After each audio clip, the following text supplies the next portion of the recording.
Work, work, work, work, work. What's that one cartoon with the evil villain? He has like a black shirt or a turtleneck and his head is blue. Let me see if I can find this. Megamind.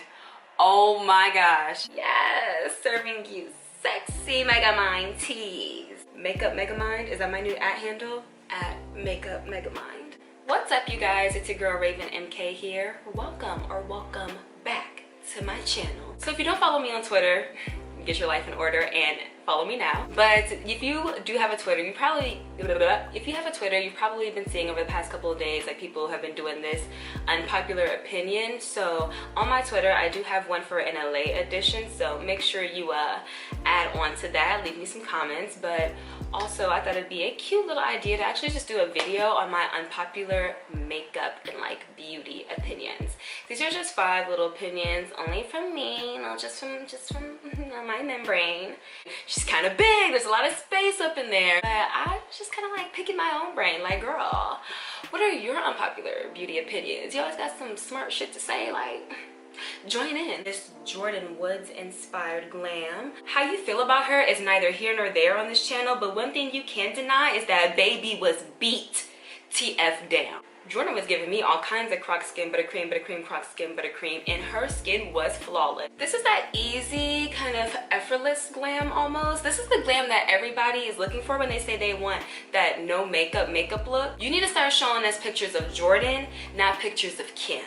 So yeah, I came up with 5 things that can be hit or miss, or just like my unpopular opinions, I guess, about the industry.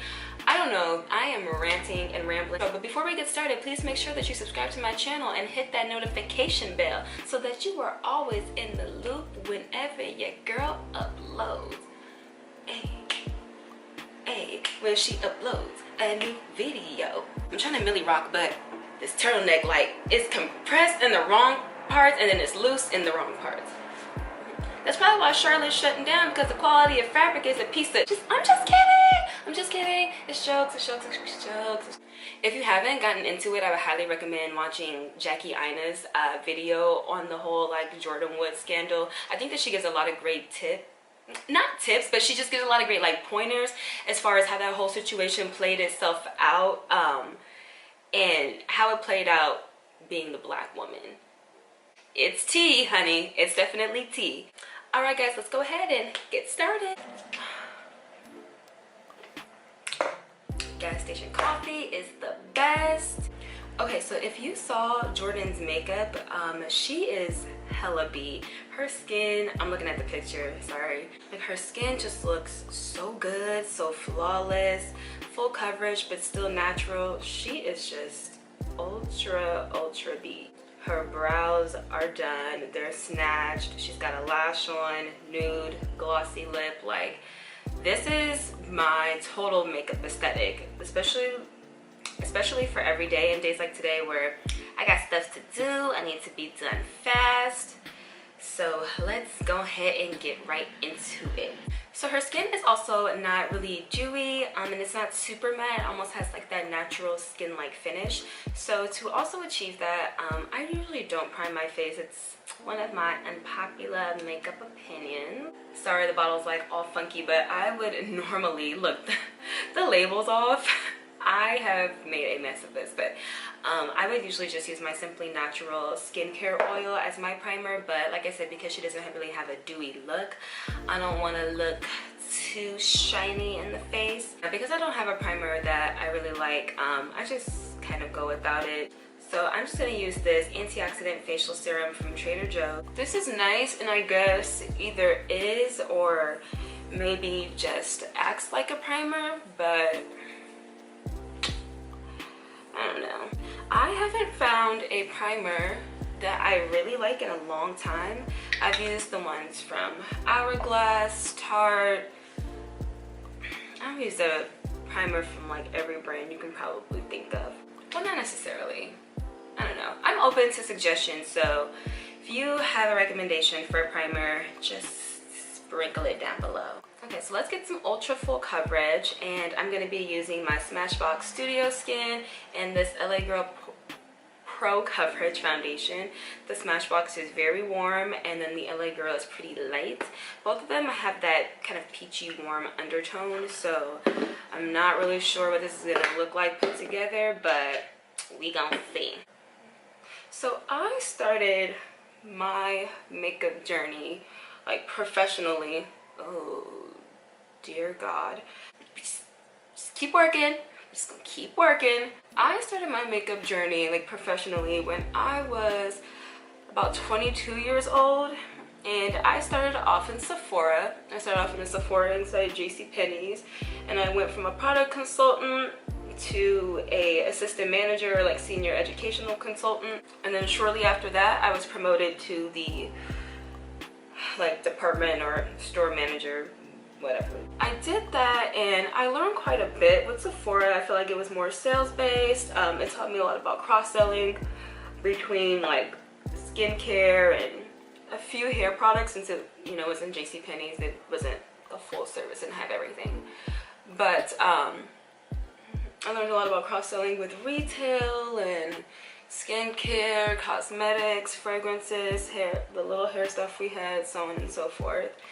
And in that time, I'm just gonna use my beauty blender to blend this.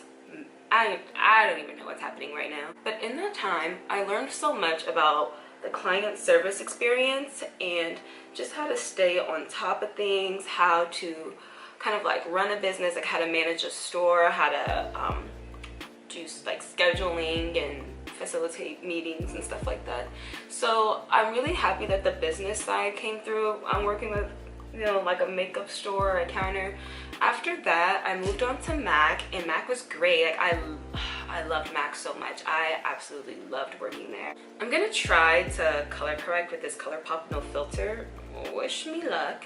The reason why I loved MAC so much is because I feel like, you know, again, Sephora focused more on like the salesy side and the skincare side and learning how to like cross-sell multiple things. But MAC, I feel like I was just able to focus on the artistry, and that's what I wanted. I wanted to like work on their fashion shows and work on MAC campaigns for like new product launches and collections and stuff like that.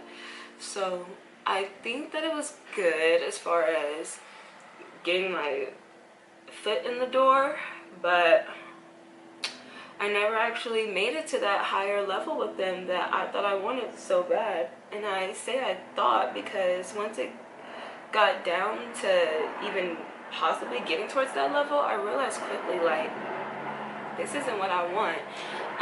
I got really turned off with working at counters because everything became more so about who you know versus what you know, unless what you knew how to do was be a slave to them. I got really fed up with coming in on days off and getting attitude. Like, you know, if I was saying, hey, I can't work, like I'm trying to do a freelance gig, or if I just got something else to do, I was really sick of that attitude.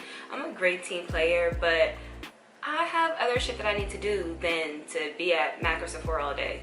Sorry. Yeah, I'm getting paid, but when I'm getting paid, like, I could be making that in a few hours if you would just let me do this photo shoot and live my life.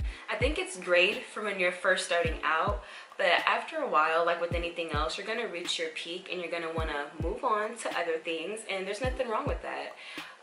I think that, you know, when it comes down to these counters, I think they're great for teaching you that client like experience. They're great for teaching you how to sell, great for product knowledge, learning how to use products, learn how to use like proper tools, sanitary procedures, so on and so forth. Like, that's great, but then when you learn that and you master that, you're gonna want to move on at some point. Most of us, at least, not all of us. So yeah, when you're basically like shoving it down my throat that I need to sell, and if I'm not, like, I'm basically gonna get reprimanded, I was over it, you know. I got over it real fast. MAC and Sephora's, I'm not the only like counters and stores that I worked for. I've worked for Estee Lauder, I've worked for Urban Decay, I've worked with BeautyCon, Pixie Beauty, and her sister company Pop Beauty. So yeah, I've been around the block a few times. Okay, so Jordyn has these really fluffy, natural looking brows. I struggle so bad and it never comes out right whenever I try to do it, but we about to give it a shot today. So I'm cheap, so I'm using my Wet n Wild Ultimate Brow Pencil. I picked this up at CVS and probably won't pick it up again. I don't feel like, I mean, even though it's inexpensive, I don't feel like it has that much product, but I don't know, maybe I just require a lot. Obviously, I require a lot. So what I'm trying to do is just fill in the bottom.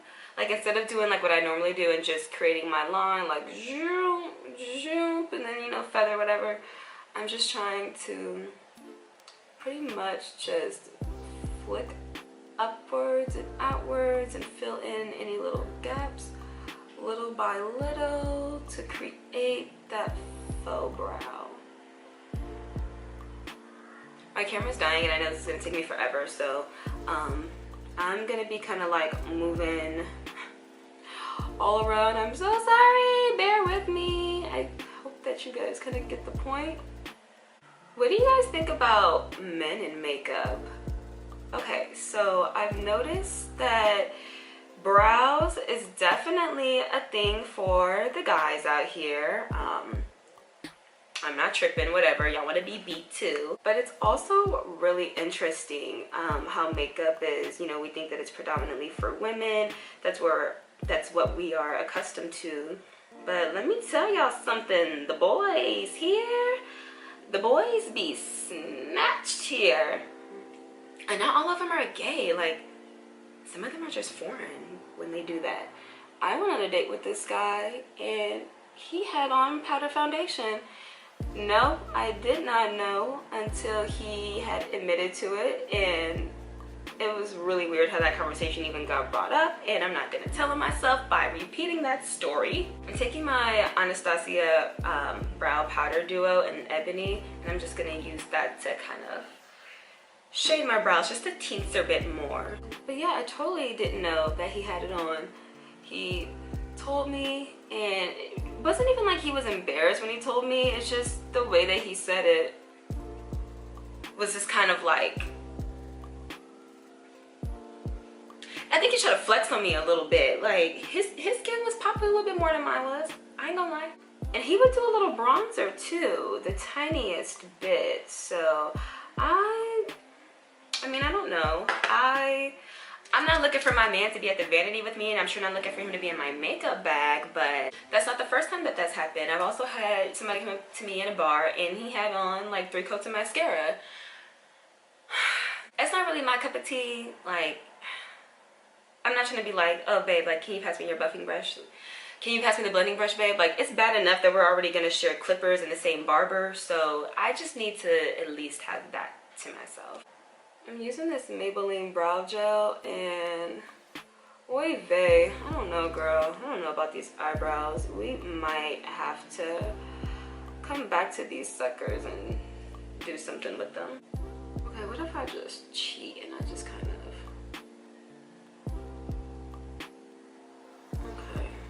Okay. All right, it's 12:14. I gotta go in line. I need to be done in like 30 minutes. We can do it. Yeah, we can finish this beat in 30 minutes. I'm not really doing anything different at this point. I'm just gonna like clean up my brows with all of my products. My Lay and Low paint pot from MAC, my Becca Toffee concealer for under my brows, and then my MAC, I think this is the Studio Finish Concealer and like NC35. So yeah, same old schmame old. I'm always on a time crunch. Like seriously, being pressed for time is just a huge part of my life. And it's one thing if I'm running behind and I make myself late, but it's another thing if I'm in a chair getting something done and then I'm late to what I gotta do because I'm still in the chair and you fooling around. Especially if I'm getting something that is a fast and simple service. Like, I know everybody has their own technique and whatnot at doing something, but okay, if a client is coming in at 12 o'clock, she wants a smoky eye and her lashes on, but she needs to be out by 12:30. Maybe I'm not aware of this until the appointment actually starts. Okay, so we didn't have time to plan around. That's fine.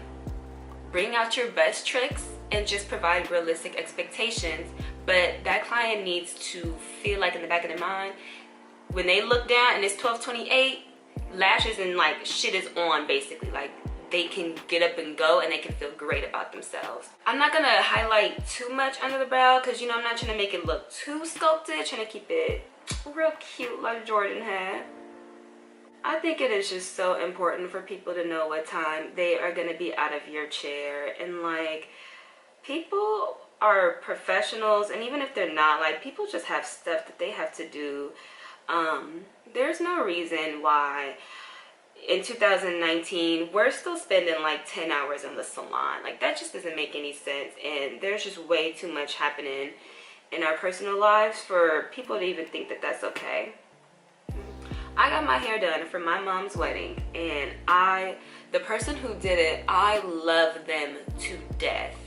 I would never say anything bad about them, like it's not even that type of party, but this is just like to prove a point. So when I got my hair, oh my god, I'm only at 25%. I'm just gonna use my Carly Bible palette. You guys know I use like really old makeup palettes. I haven't bought makeup in a really long time. Sorry. I just need something that's gonna be really flesh tone and neutral to pop into my crease and on my lids. So pretty much I'm just gonna use that or that, probably both, and like that. Okay, so anyway, I went home from my mom's wedding 2 years ago, and my stylist was like, yeah, come really early in the morning. Seriously, like 5 or 6 a.m. And they were hooking me up. Like, they actually did me a really dope, stupid brow hair. They told me to come really early because they were gonna hook me up, and that's just like a long story a bit. Anyway, I go and I'm not seen until like 12 maybe, and my mom's wedding started at 5. I was not done out the chair till about 3 o'clock, and so pretty much like I had to pay them with money that my boyfriend at the time had sent me. That's like a part of the long story. And I had to go to like MoneyGram or Western Union somewhere to pick it up. Went to one location, they didn't have it, or it didn't work, something was going on. So I'm like running around trying to find this like place to just get this money, go back, pay my stylist, make it back to the crib, and I need to do my makeup and like get my mom's hair and makeup ready. So I ended up finishing my makeup in the car, and our time was just kind of cut short. That's something that I'm always gonna remember in a time that I feel like I dropped the ball so badly. It's like, dang, I think that, you know, looking back, it was really selfish of me to not have just got up and left. And I'm a cosmetologist too. Like, I could have just easily went and did my own hair and just threw something together, but I was so caught up in making sure that I looked my absolute best because this is her wedding. Like, I wasn't around for the first one, so, you know, I'm hoping that, you know, as long as she's happy, like, this one lasts forever. So that's something that, you know, obviously I'm going to be a part of. So. But yeah, people just need to be able to plan their lives accordingly, and nobody wants to be in the salon looking at you all day. For highlight, I'm going to be using my ColourPop No Filter Concealer. There is a huge difference between influencers and makeup artists, and I think that if people could decipher the two a little bit better, certain expectations wouldn't be so high, and then the level of disrespect would maybe not be so. When it comes to makeup artists, please just remember that we do pay for our education. Like, a lot of us are cosmetologists. We pay to go to school for these things. We take courses and classes, and we go to seminars, and some of us just put in that really hard handyman work where we're assisting and we're building our books and, you know, so on and so forth. All of that takes so much time and effort and energy. So to be compared to an artist who's on Instagram and pretty much just knows how to beat their own face and wouldn't even know what to do, if my bald-headed, no brow having ass sat in their chair and I'm black on top of that, like, let's just be honest. Let's be real. I think that there's a certain level of expectations when it comes to Instagram makeup artists and your professional makeup artists. Instagram, I shouldn't even say Instagram makeup artists, like you can be an Instagram makeup artist and be like a professional. Like, you can slay natural faces or do whatever you do in your day, you know, your day-to-day job, girl. You know what I'm trying to say. You can do what you do in your everyday life as a professional, but then you can go crazy like when you hit the gram, you know what I'm saying? So you can be an Instagram makeup artist and still be professional. So really what I'm trying to say is, like, there's a difference between makeup artists and influencers. I worked for a company, and the influencers that they had were, oh, they were so rude. Like, they would just try to make my life a living hell on a day-to-day basis, and sometimes I would just go home and just be bawling. Like, I would just be in tears when I got to the crib, because it's like, why don't these people know how to act? They act like monkeys or something crazy. So yeah, for the difference, I just feel like one is professionally trained, the other one is just there on social media, and that's that on that on that on that. Okay, sorry, like I said, my camera was dying, so I had to do my lashes and like contour, bronzer and stuff all off the camera. But I'm gonna be using my Marie Kirk Film Star lashes. Jordyn has a really wispy lash on.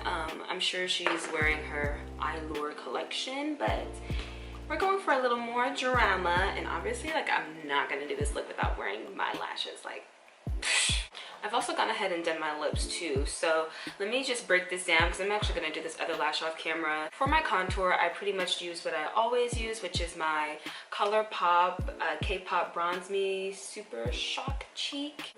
It looks like this, and I actually just used a little bit of that under my eye to just flick myself, but under my eye to just kind of give a little bit more definition. And then I'm using my Cocoa Pigmented Bronzer from 100% Pure. And then, like I said, I went ahead and did my lips too. I got my Cork Bronzer from MAC, and then I've got my Jouer Made in Lane High Pigment Lip Gloss, and my Sassy lip gloss from my girl T at the 26th Lash. Alright guys, so now that we've got our face on, the last thing to do is just to give a subtle highlight. Jordyn's not really like bam, like booming in your face highlight, you know, she's not shining from a mile away. So we're gonna give some subtle highlight teas. I'm gonna go in with my, where the fuck did it go? I'm gonna use my Laura Mercier Spellbound highlighter and this C529 crown brush. I just like these big tapered brushes. They're great for like diffusing a highlight, if you ask me. And like I just dug all into this highlight. Like, this is happened to me. But yeah, I like these brushes because they're great for a diffusing highlight. And like I said, I'm not trying to be boominati, not today at least. So I'm really trying to keep this look true to that subtle glow tease Jordyn was giving us. Okay, I don't remember who taught me this trick, so if you are a makeup artist in my personal life and it was you that put me onto this, shout out to you. Like, you should tag yourself down below or something. But these, oh my god, do they still make it on this packaging? I've got to get some new product, but this is the Ambient Radiant Lighting powder from Hourglass. Oh my god. So this, okay, I'm gonna use this. I think this is a 109 contour brush from MAC. I have a flat brush that I should be using, but whatever, we're already here. Because the flat brush will just make it like lay the product on better. This is more like buffing, but like I said, we're already here. I'm gonna take this, just a little amount, and I'm gonna just trace all along my face, and it just gives the prettiest little like halo angelic AF cast to your face. Look at that. Can you guys tell the difference? I don't know, I'm sitting right here so I can tell the difference, and I just live for this. Oh my gosh, so while I was doing my face, I totally forgot to say my last 5th unpopular opinion. So my last 5th unpopular opinion is that I don't believe in monetizing for makeup. Like, it's just no longer in my journey. I thought it was a part of my destiny to be this big time celebrity makeup artist, and I'm learning very quickly that's just not for me. I have to be honest with myself, and I know that when it comes down to having to monetize makeup and make it a priority to complete like a certain, you know, number of appointments during the week, otherwise rent's not going to be paid, like that shit just makes it way more stressful than what it needs to be, and that makes me no longer like makeup, and I just don't even want to be bothered with it. So with that being said, don't feel like you got to monetize off of everything that you do. Okay, some things are really okay, and even better off at that as just being a hobby. So yeah guys, that's gonna wrap up today's video. Thank you so much for watching. I hope that you enjoyed these little tidbits. I say tidbits all the time. These are unpopular opinions. Girl, call them what they are. So I hope that you guys enjoyed these little unpopular opinions. I don't know. Are we gonna do a wig today? We might not do a wig today. I don't know. I'm kind of living. This turtleneck is stretched out. I actually got this turtleneck from Charlotte Russe, and it's so crazy because they're gonna like close down all the stores. That was my second job. Work, work, work, work, work. All right guys, thanks again for watching, and I'll see you on the next video. Bye.